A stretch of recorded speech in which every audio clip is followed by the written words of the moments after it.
നമസ്കാരം, Q Malayalam UK ന്യൂസിലേക്ക് സ്വാഗതം.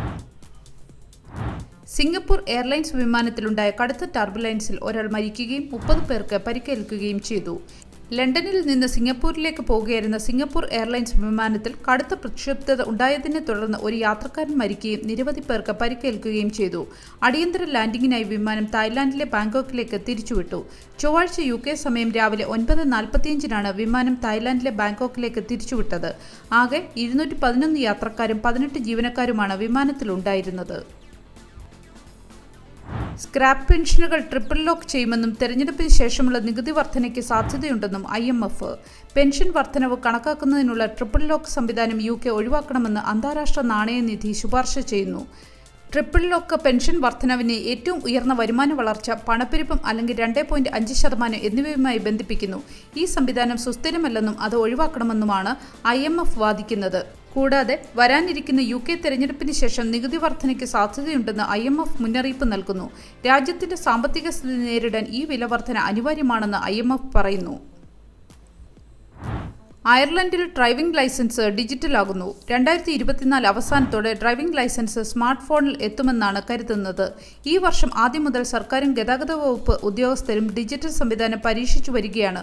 ഡ്രൈവർമാർക്ക് പ്ലാസ്റ്റിക് ക്രെഡിറ്റ് കാർഡ് രൂപത്തിൽ നിലവിൽ തുടരുന്ന ലൈസൻസിന് അപേക്ഷിക്കാനുള്ള ഓപ്ഷനും തുടരും.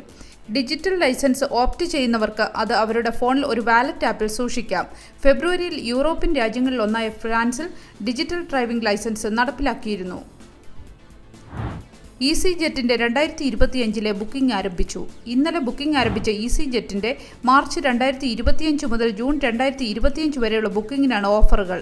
ടർക്കി, ടുണീഷ്യ എന്നിവിടങ്ങളിലേക്കായി പുതിയ 6 റൂട്ടുകളും EasyJet ആരംഭിക്കുന്നുണ്ട്.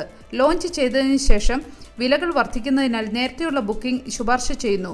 യൂറോപ്യൻ ഹെൽത്ത് ഇൻഷുറൻസ് കാർഡുകളും ഗ്ലോബൽ ഹെൽത്ത് ഇൻഷുറൻസ് കാർഡുകളും ഉൾപ്പെട്ടതാണ് മണി സേവിംഗ് എക്സ്പെർട്ടിന്റെ രണ്ടാമത്തെ മുന്നറിയിപ്പ്. ഹോളിഡേയ്ക്ക് പോകുന്ന എല്ലാവരോടും ഒന്നുകിൽ GHIC കാർഡ് ഓർഡർ ചെയ്യാനും അല്ലെങ്കിൽ അവരുടെ EHIC കാർഡ് ഇപ്പോഴും സാധുതയുള്ളതാണെന്ന് പരിശോധിക്കാനും മാർട്ടിൻ ലൂയിസ് അഭ്യർത്ഥിച്ചു. എക്സൽ പുള്ളി നായയുടെ ആക്രമണത്തിൽ ഈസ്റ്റ് ലണ്ടനിൽ ഒരു സ്ത്രീ കൊല്ലപ്പെട്ടു. ഈസ്റ്റ് ലണ്ടനിലെ ഒരു വീട്ടിൽ 2 എക്സൽ നായ്ക്കളുടെ ആക്രമണത്തിൽ ഒരു സ്ത്രീ കൊല്ലപ്പെട്ടു. ഹോൺ ചർച്ചിൽ കോൺവാൾ ക്ലോസിലുള്ള 50 വയസ്സുള്ള സ്ത്രീയാണ് നായ്ക്കളുടെ ആക്രമണത്തെ തുടർന്ന് സംഭവസ്ഥലത്ത് മരിച്ചത്. ആക്രമണകാരികളായ നായ്ക്കളെ സുരക്ഷിതമായി പിടികൂടിയതായി മെട്രോപൊളിറ്റൻ പോലീസിന്റെ വക്താവ് പറഞ്ഞു. ഫെബ്രുവരി മുതൽ ഇംഗ്ലണ്ടിലും വെയിൽസിലും പ്രത്യേക അനുമതിയില്ലാതെ എക്സൽ നായ്ക്കളെ സ്വന്തമാക്കുന്നത് ക്രിമിനൽ കുറ്റമാണ്. ഇത്തരം ഇനത്തിൽപ്പെട്ട നായ്ക്കളിൽ നിന്ന് തുടർച്ചയായി ആളുകൾക്ക് നേരെ ആക്രമണങ്ങൾ ഉണ്ടായതോടെയാണ് നിരോധന നീക്കവുമായി സർക്കാർ മുന്നോട്ട് വന്നത്. ലൂട്ടൺ സ്കൂളിന് സമീപം കുത്തേറ്റ ഒരു സ്ത്രീക്ക് ഗുരുതരമായി പരിക്കേറ്റു. ചൊവ്വാഴ്ച രാവിലെ 8:30 ലൂട്ടണിലെ ഡൺസ്റ്റബിൾ റോഡിലെ ബീച്ച് ഹിൽ പ്രൈമറിക്ക് സമീപമാണ് ആക്രമണം ഉണ്ടായതെന്ന് പോലീസ് പറഞ്ഞു. ഗുരുതരമായി പരിക്കേറ്റ സ്ത്രീയെ ആശുപത്രിയിൽ പ്രവേശിപ്പിച്ചതായി ഉദ്യോഗസ്ഥർ പറഞ്ഞു. സംഭവത്തെ തുടർന്ന് ഒരാളെ അറസ്റ്റ് ചെയ്യുകയും ഇയാൾ ഇപ്പോഴും പോലീസ് കസ്റ്റഡിയിലുമാണ്. എല്ലാ കുട്ടികളും സ്കൂളിൽ സുരക്ഷിതരാണെന്നും പൊതുജനങ്ങൾക്ക് ഭീഷണിയില്ലെന്നും പോലീസ് പറഞ്ഞു. ഒരു നല്ല ദിവസം ആശംസിച്ചുകൊണ്ട് ഈ വാർത്താ ബുള്ളറ്റിൻ പൂർണ്ണമാകുന്നു. ചാനൽ ലൈക്കും സബ്സ്ക്രൈബും ചെയ്ത് പ്രോത്സാഹിപ്പിക്കണം.